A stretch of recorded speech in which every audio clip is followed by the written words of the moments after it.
कुछ ऐसे कंट्रीज जो कि G6 की कंट्रीज हैं, G7 के कंट्रीज हैं, उनकी तरफ से ये कहा गया था कि नहीं आप इंडिया को इसमें बुलाएं, और फिर उन्हें बुलाना पड़ा कनाडा को। ये है दुनिया की बड़ी इकोनॉमी होने की ताकत। हामिद मीर साहब अपने आप को बहुत बड़ा जर्नलिस्ट कहते हैं और कई पाकिस्तानी कहते हैं कि पाकिस्तानी जर्नलिज्म का सबसे बड़ा नाम है हामिद मीर। भाई साहब इनकी खुशी, इनका जरा स्टेटमेंट आप सुन लीजिए हामिद मीर का। मोदी की एम्बेरसमेंट शुरू हुई है तो G7 समिट की इनविटेशन की जो कैंसिलेशन है वहां पे अभी खत्म नहीं हुई, अभी इसको मजीद जाना है। कि आपको पता है ये बात झूठ है और आप फिर भी, क्योंकि आपने लिफाफा पकड़ लिया है पाकिस्तानी आर्मी से, इसलिए आपको झूठ बोला। बट वो हामिद मीर कभी भी जर्नलिस्ट नहीं था, वो हमेशा से ISI का टाउट। गेट नंबर 4 का तो पहले हवलदार होते थे, ये तो चपरासी ही बन गया बिल्कुल। पूरी जिंदगी ISI की दलाली करी और उनकी दलाली करने के बाद उनसे भी वफादार नहीं रहे तो गोली भी खाई। इसमें जो मुल्क फंस रहा है बहुत बुरी तरह वो हम है। पाकिस्तान हर मसले में फंस जाता है। नहीं, मुल्क हमने बनाया किस लिए था? कनाडा हो गया जो कि होस्ट है, लेकिन बाकी जो 6 के 6 देश थे उन्होंने सबने कनाडा से कहा कि भैया ऐसा है, मोदी को तो बुलाना ही पड़ेगा। मोदी को नहीं बुलाया तो आपका G7 पूरी तरह से फेलियर रहेगा, इसका कोई अर्थ नहीं रहेगा। हमको सबको भारत के साथ में आर्थिक समझौते करने। कैनेडियंस को ये था कि अगर हमने ये मौका गंवा दिया तो हम एक नई जंग शुरू कर देंगे मजीद। So now is the time, being a 5th largest economy, being a big population, India को हम G7 से बाहर नहीं निकाल सकते। दूसरे, यदि हमको चीन के साथ में मुकाबला करना है तो बिना भारत के ये हो कैसे सकता है? ऑल द बेस्ट खालिस्तानियों। देखो पूरा आपको तैयार रहना है खालिस्तानियों। मोदी जी आ रहे हैं, उनके स्वागत में बिल्कुल आपका ब्लड प्रेशर मुझे बिल्कुल चरम सीमा पर चाहिए।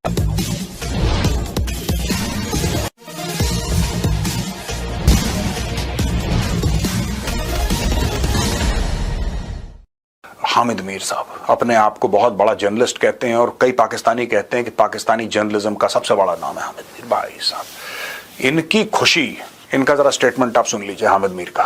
मोदी की एम्बेरसमेंट शुरू हुई है तो G7 समिट की इनविटेशन की जो कैंसिलेशन है वहां पे अभी खत्म नहीं हुई, अभी इसको मजीद जाना है।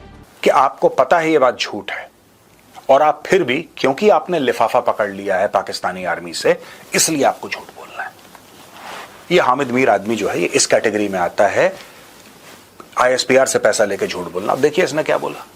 इसने ये बोला है कि साहब देखिए साफ सीधी बात है, नरेंद्र मोदी को पहले इनविटेशन आया, फिर उसको वापस ले लिया गया। इनविटेशन देने की सोच रहा था कनाडा, फिर वापस ले लिया कनाडा ने। और ये तो बेइज्जती हो, ये ऐसी बातें करते हैं। कभी हुआ ही नहीं था ऐसा कि कनाडा ने सोचा वापस ले लिया। ये किसको, मैं आपको बताता हूं क्यों ये ऐसी बातें करते हैं पाकिस्तानी। आपने भी सुना होगा पाकिस्तानी क्यों ऐसा बोलते हैं। देखिए एक तो पाकिस्तान में 45% लोग जो हैं वो गरीबी रेखा के नीचे हैं। तो क्योंकि उनको खाने को नहीं मिलता तो मेल नरिशमेंट है, वहां पे मेल नरिशमेंट है तो बुद्धि का इतना विकास नहीं हो पाता है। क्योंकि आपको पता है कि खुराक चाहिए दिमाग के बढ़ने के लिए, you require a balance diet. वो पाकिस्तानियों को नहीं मिल पाती और अब तो मोदी जी ने पानी भी बंद कर दिया, तो पानी भी बंद है, खाना भी बंद है, सब कुछ बंद है। बट वो हामिद मीर कभी भी जर्नलिस्ट नहीं था, वो हमेशा से ISI का टाउट था। मैं आपको बताता हूँ, मैं ये बात कई बार कह चुका हूँ। अक्सर लोग मुझे डिबेट्स में कह देते हैं अरे आप कैसी बात करते हैं। बहुत सारे भारत के सीनियर जर्नलिस्ट मुझे कहते थे यार आप हामिद मीर को आप ऐसे क्यों बोलते हैं। हामिद मीर क्या आप देखते हैं, उसको तो फौज ने गोली मरवाई, ISI ने उसको गोली मरवाई। लेकिन उसके पीछे की कहानी क्या है ये किसी को नहीं पता। रीजन ये था कि तुमने हमको यूज किया उसामा बिन लादेन का इंटरव्यू करने के लिए। आज मैं बहुत खुल के बात कर रहा हूं। आज उनकी कंप्लेन ये थी कि तुमने उसामा बिन लादेन के 2-3 बार इंटरव्यू किए, हमने करवाया तुम्हारा इंटरव्यू। उसकी वजह से तुम पाकिस्तान में इतने बड़े जर्नलिस्ट बने।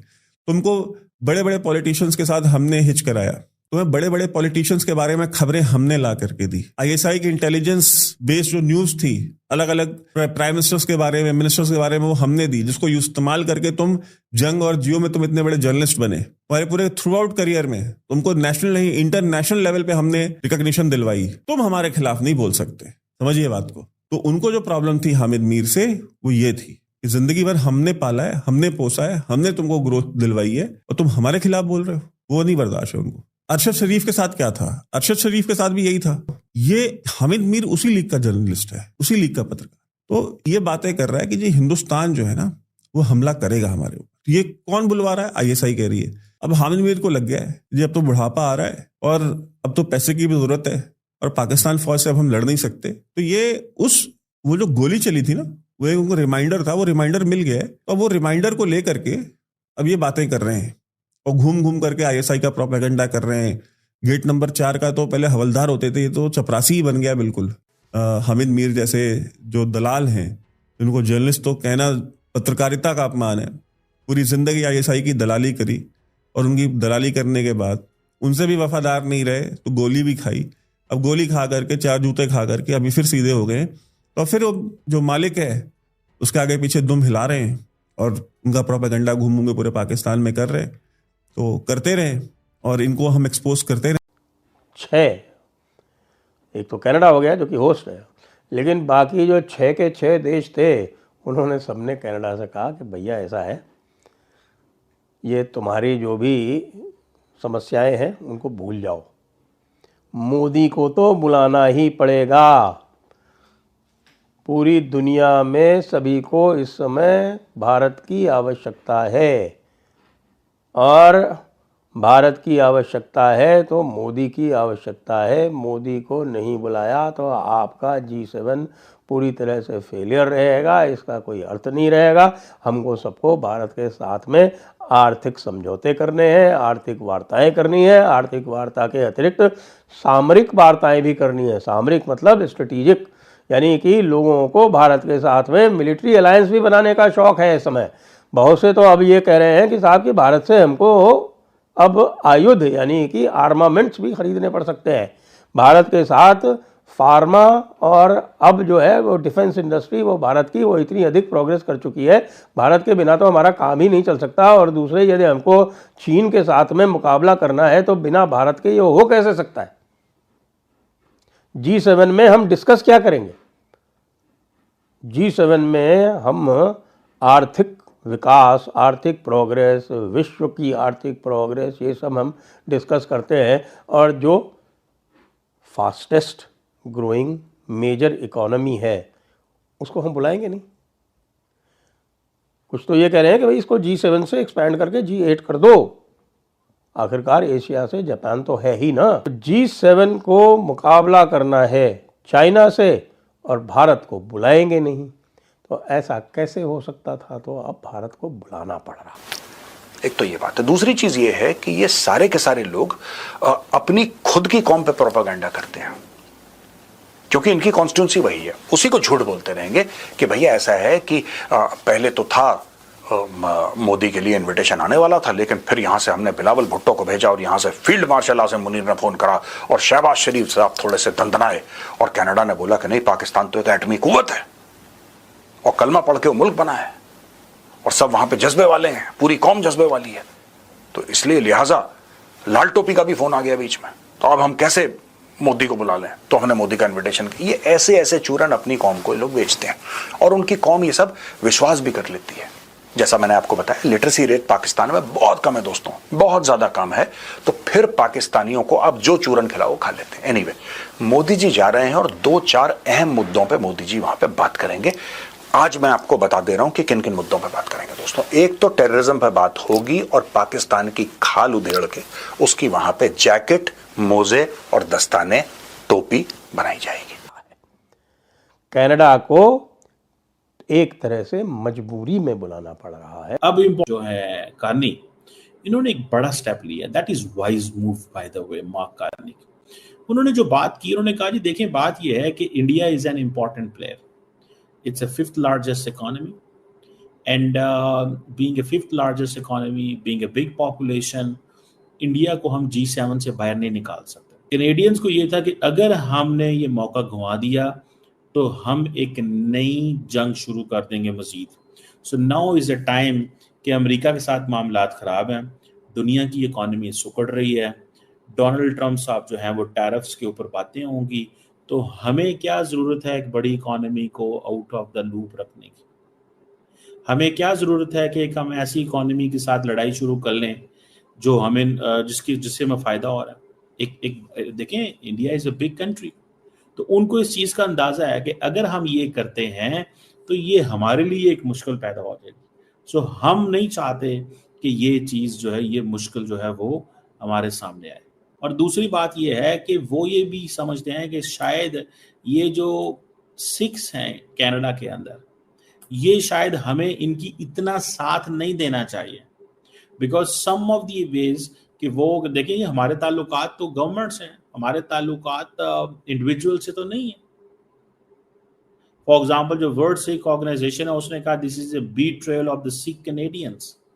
अब क्वेश्चन ये है, मार्क कार्नी को परवाही क्यों नहीं है? वो कहता है यार अब इलेक्शन होंगे जब भी तो देखा जाएगा, अब तो जो होना था हो गया।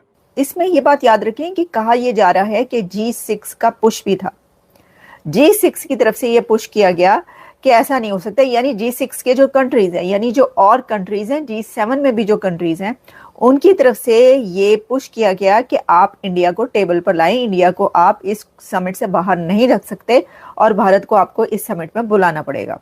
क्योंकि देखें, वैसे तो अगर देखा जाए कि कनाडा इस समिट में क्यों बुलाता पीएम मोदी को, क्योंकि वो तो आपको पता है कि इससे पहले बड़े दोनों कंट्रीज के बीच हालात खराब रहे, ताल्लुकात बहुत खराब रहे, रिलेशंस। कनाडा की तरफ से ये कहा जाता रहा कि जो कनाडा में कई लोगों की, खालिस्तानियों की जो हलाकतें हुई हैं वो तो इंडिया ने करवाई हैं। उसके ऊपर बहुत चर्चा रहा, बात अमेरिका तक पहुंची, लेकिन अमेरिका ने भी जो बातें की, जबकि उस वक्त डॉक्टर जयशंकर यहाँ पहुंचे थे, तो उसमें कोई उसका नतीजा नहीं निकल सका। और फिर ये कहा गया कि जी एविडेंस दें। फिर कनाडा से भी कहा अमेरिका ने कि आप एविडेंस दें। ये सब चलता रहा है। तो इसमें तो बड़े जो रिलेशन है दोनों कंट्रीज के खराब हो गए थे। लेकिन इतने खराब रिलेशंस के बावजूद भी वो ये रिस्क नहीं ले सकते कि इंडिया को G7 की समिट से बाहर रखें। ये एक बहुत बड़ी बात है जिसको उन कंट्रीज को देखना चाहिए, पाकिस्तान समेत। क्योंकि मैं देख रही थी बहुत सारे जो एनालिस्ट थे, बहुत सारे वो कह रहे थे कि एक खुशी का इजहार कि जी देखें हमारा जो दुश्मन है उसको उन्होंने नहीं बुलाया। और अब ये तो बहुत अच्छा हुआ कि कनाडा ने पीएम मोदी को इनवाइट नहीं किया, लेकिन अब देख लें कनाडा ने पीएम मोदी को इनवाइट कर लिया है और वो G7 की समिट में जा भी रहे हैं। इससे ये पता चलता है कि जब आप बहुत स्टेबल कंट्री हो, आपकी जो फाइनेंशियल स्टेबिलिटी है और आप दुनिया की बड़ी एक इकोनॉमी बन चुके हो, तो उसमें और फिर ग्लोबल सप्लाई चेन्स की जब बात होती है तो देखिए बहुत सारे ऐसी ट्रेड और सप्लाई चेन्स जो हैं वो इंडिया की तरफ से चलती हैं, ठीक है। और कनाडा के और इंडिया के बीच भी जो रिलेशन है उसमें भी ये सब है, तो उसमें वो उसको इग्नोर नहीं कर सकते। तो उन्होंने कहा कि ये कैसे हम कर सकते हैं, इसलिए हम बुला रहे हैं। आपने खुद सुन लिया उन्होंने क्या कहा है। और इसमें मैंने आपको ये बता दिया कि इसमें बहुत सारे कंट्रीज, कुछ ऐसे कंट्रीज जो कि G6 के कंट्रीज हैं, G7 के कंट्रीज हैं, उनकी तरफ से ये कहा गया था कि नहीं आप इंडिया को इसमें बुलाएं, और फिर उन्हें बुलाना पड़ा कनाडा को। ये है दुनिया की बड़ी इकोनॉमी होने की ताकत। आप अगर हमसे जुड़ा रहना चाहते हैं तो कृपया मेरे चैनल को सब्सक्राइब करें तथा बेल आइकन भी दबा दें ताकि नई वीडियो की जानकारी तुरंत आप तक पहुंच जाए। धन्यवाद। जय हिंद।